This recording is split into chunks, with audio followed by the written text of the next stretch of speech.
स्वागत है आप सबका आज की इस वीडियो में। आज की इस वीडियो में हम बात करेंगे कि कैसे हम अपने एजुकेशनल इंस्टीट्यूट की डिजिटल मार्केटिंग कर सकते हैं।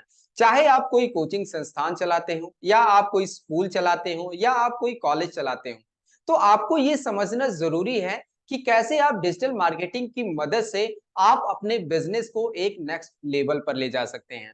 कैसे आप ज्यादा से ज्यादा स्टूडेंट को अट्रैक्ट कर सकते हैं।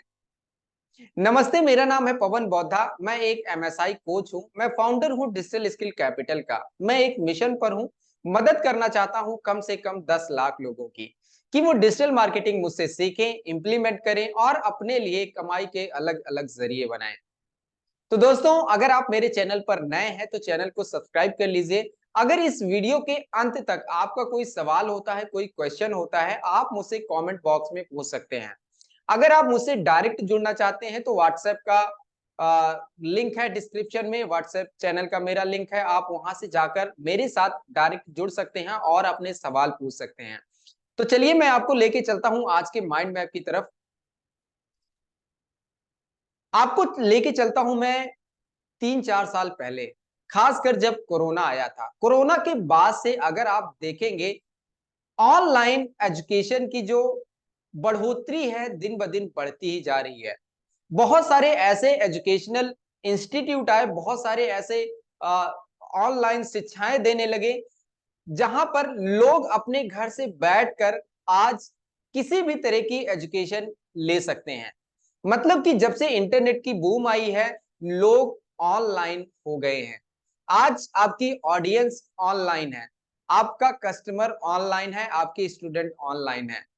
तो गाइस, आपको ये समझना पड़ेगा कि आज फ्यूचर इज डिजिटल। फ्यूचर हमारा डिजिटल है।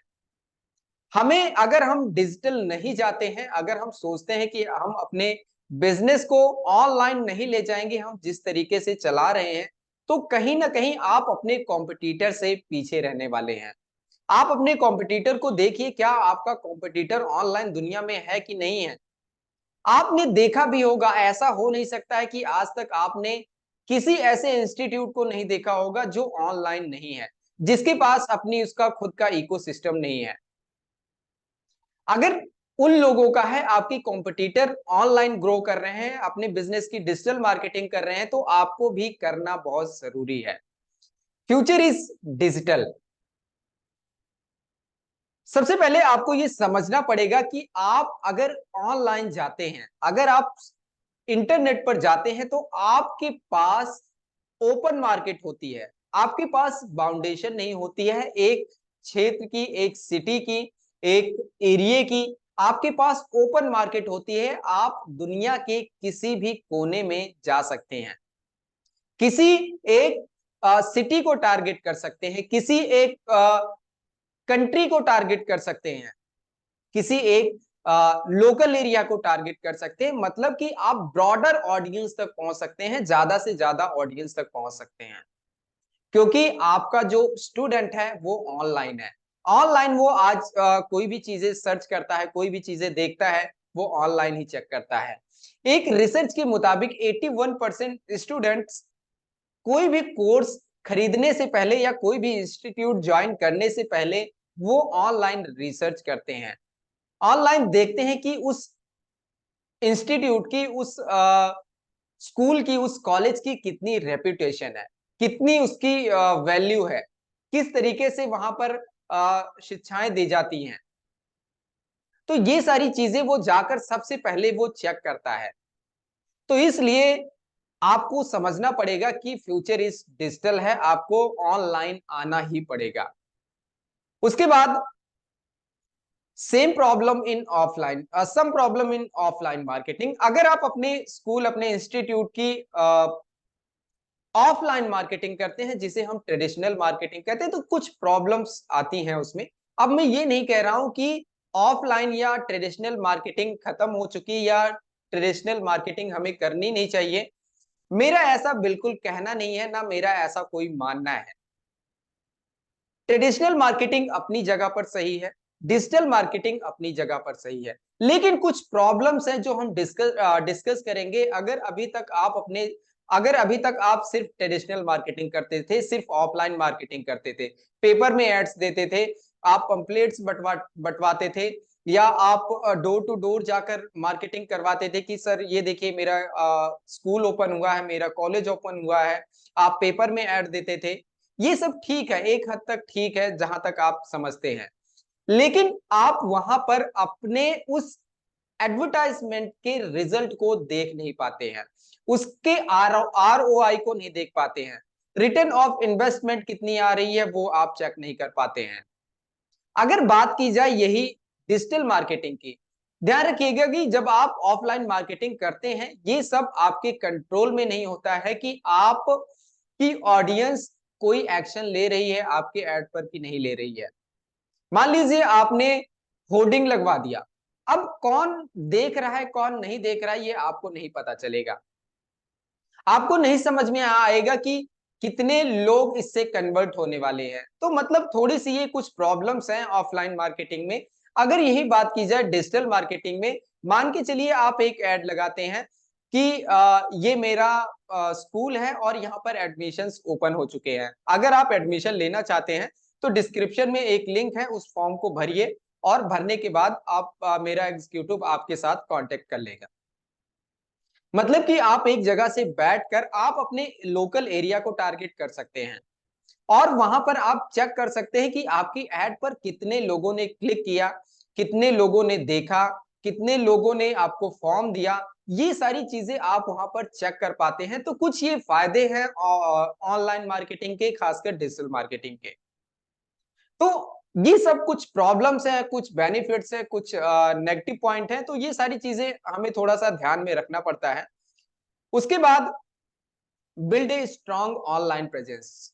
अगर आप ऑनलाइन जाना चाहते हैं तो आपको अपना एक ऑनलाइन प्रेजेंस क्रिएट करना पड़ता है। अब ये ऑनलाइन प्रेजेंस क्या होता है, खासकर इसे आप एज ए डिजिटल इकोसिस्टम का इसे कह सकते हैं कि मतलब कि आपकी ऑडियंस डिजिटल दुनिया में कहीं पर भी रहे, कहीं पर भी रहे, सोशल मीडिया पर रहे, गूगल पर रहे, एक्स वाई जेड इंटरनेट की दुनिया में कहीं पर भी है, किसी भी टूल को इस्तेमाल कर रही है, किसी भी सिस्टम को इस्तेमाल कर रही है, तो वो आपको ढूंढ पाए, आपको रिसर्च कर पाए, आपको आपके साथ कनेक्ट कर पाए।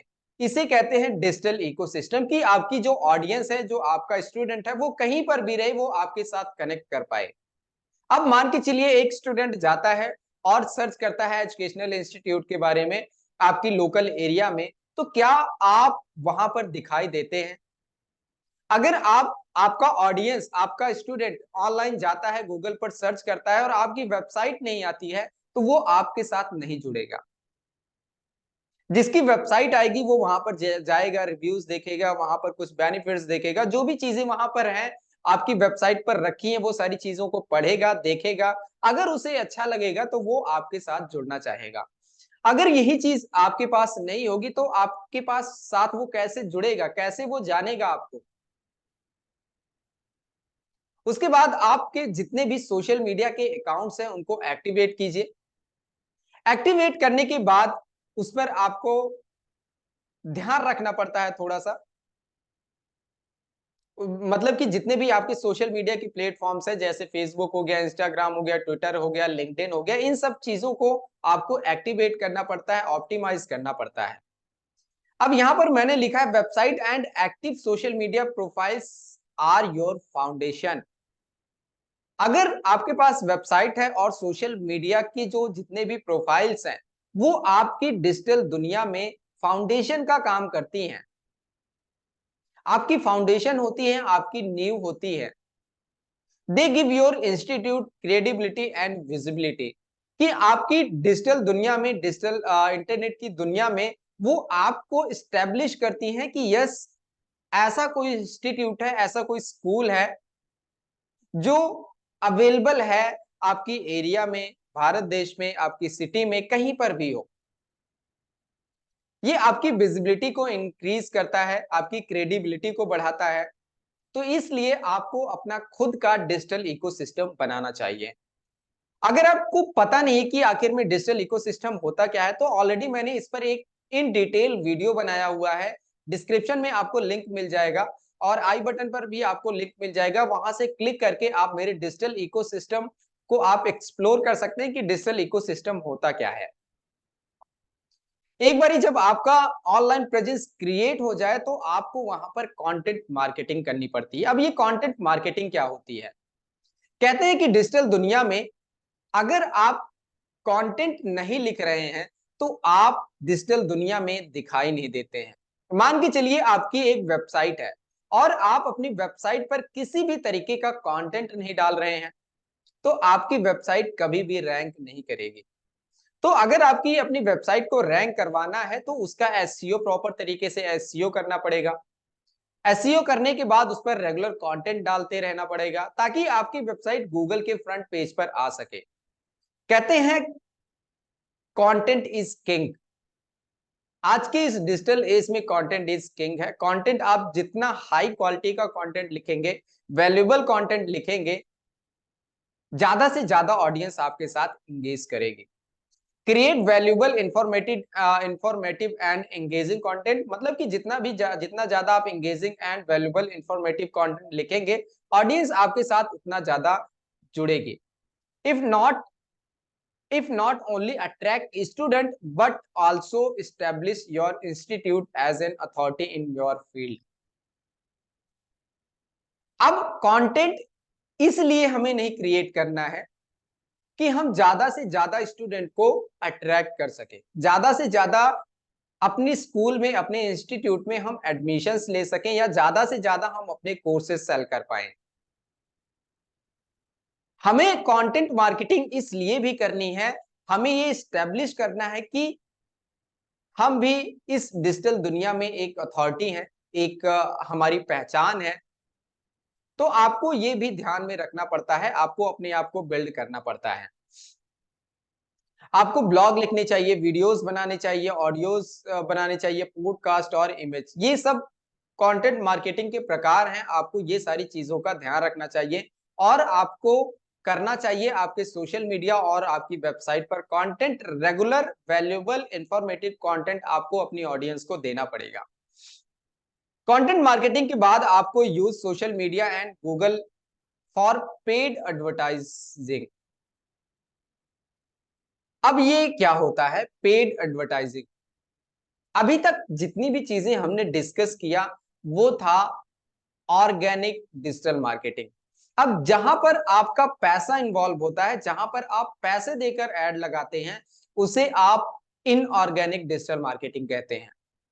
मतलब कि आपने फेसबुक को कुछ पैसा दिया, कुछ एड बजट दिया और फेसबुक को आपने बता दिया कि आप इतनी एज के इस एरिया को आपको टारगेट करना है, इतने लोगों को ये ऐड दिखानी है। तो फेसबुक क्या करेगा, आपसे पैसा लेगा, आपको ज्यादा से ज्यादा लोगों तक आपको और आपकी ऐड ज्यादा से ज्यादा लोगों तक पहुंचाएगा और आपके बारे में लोगों को बताएगा।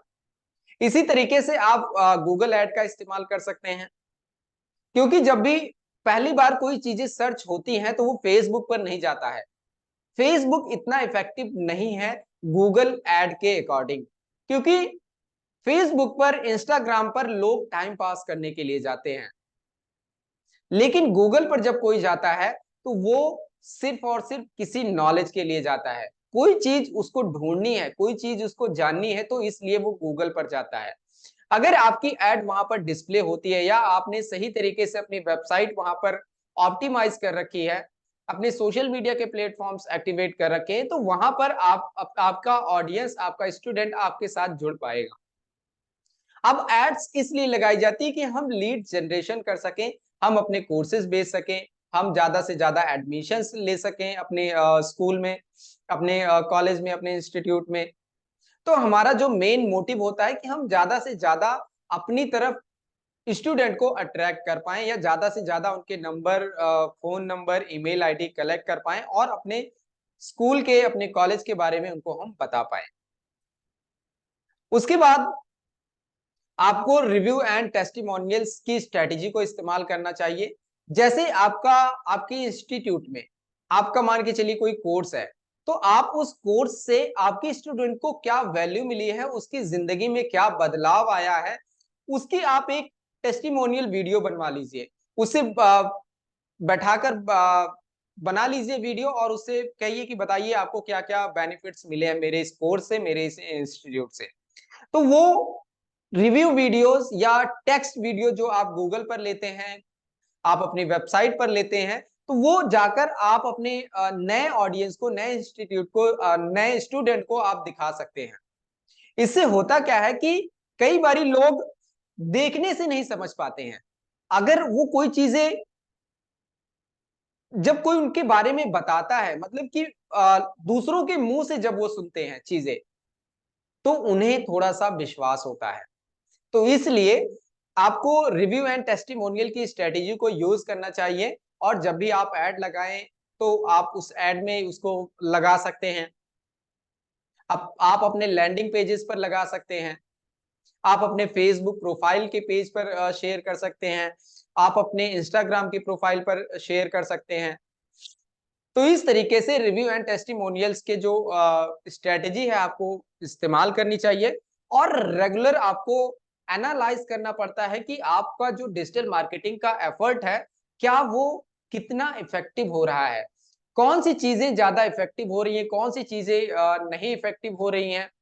तो आपको अपने एनालिटिक्स पर ध्यान देना पड़ता है और उसको रेगुलर इम्प्रूवमेंट करते रहना पड़ता है। अगर आप उसको रेगुलर इम्प्रूवमेंट कर रहे हैं, रेगुलर उसमें बदलाव ला रहे हैं, अपने स्टूडेंट के मुताबिक, तो आपका इंस्टीट्यूट, आपका स्कूल, आपका कॉलेज बहुत तेजी से ग्रो करने वाला है। कोई भी ऐड चलाने से पहले, कोई भी स्ट्रेटजी यूज करने से पहले, अगर आप अपने कॉम्पिटिटर को एक बारी एनालाइज करेंगे, उसको थोड़ा-सा समझेंगे, देखेंगे कि आपका जो कॉम्पिटिटर है, वो डिजिटल दुनिया में क्या कर रहा है, किस तरीके से वो स्ट्रेटजीज को लगा रहा है। किस तरीके से वो ऐड लगा रहा है, किस किस तरीके के लोगों को वो टारगेट कर रहा है। तो आप अगर इन चीज़ों का थोड़ा-सा ध्यान रखेंगे, तो आप सही तरीके से थोड़ा-सा आप रिसर्च कर पाएँगे, कहने का मतलब कि आप रिसर्च कर पाएँगे कि किस तरीके से हम इस स्ट्रैटेजी को अपने बिज़नेस में, अपने इंस्टीट्यूट में लगा सकते हैं। तो दोस्तों, आई होप कि इस वीडियो में आज आपको कुछ वैल्यू मिली होगी और आपको ये समझ में आया होगा कि कैसे आप अपने इंस्टीट्यूट की डिजिटल मार्केटिंग कर सकते हैं। दोस्तों, अगर आप ये स्ट्रेटजी इंप्लीमेंट करते हैं, तो इस चीज की गारंटी है कि आपका बिजनेस 100% ग्रो करने वाला है। आपका एजुकेशनल इंस्टीट्यूट ग्रो करने वाला है। आप ज्यादा से ज्यादा अपने कोर्सेज बेच सकते हैं, ज्यादा से ज्यादा आप स्टूडेंट को अट्रैक्ट कर सकते हैं, एडमिशंस ज्यादा से ज्यादा पा सकते हैं। लेकिन आपको इम्प्लीमेंटेशन तो करना पड़ेगा। तो दोस्तों, अगर आप डिजिटल मार्केटिंग सीखना चाहते हैं, तो बहुत ही जल्द मैं आप सबके लिए एक लाइव मास्टर क्लास करने वाला हूं, जहां पर मैं आपको सिखाने वाला हूं कि कैसे आप अपना digital money making ecosystem create कर सकते हैं और क्रिएट करके कैसे आप उससे ज्यादा से ज्यादा अपने बिजनेस को ग्रो कर सकते हैं, कैसे आप अपने लिए एक मनी मेकिंग इकोसिस्टम क्रिएट कर सकते हैं। तो दोस्तों, आज की इस वीडियो में इतना ही। अगर आप मेरे चैनल पर नए हैं तो चैनल को सब्सक्राइब कर लीजिए। अगर ये वीडियो फेसबुक पर देख रहे हैं तो पेज को फॉलो कर लीजिए। मिलते हैं नेक्स्ट वीडियो में बहुत ही जल्द। तब तक के लिए मुझे दीजिए इजाजत। जय हिंद।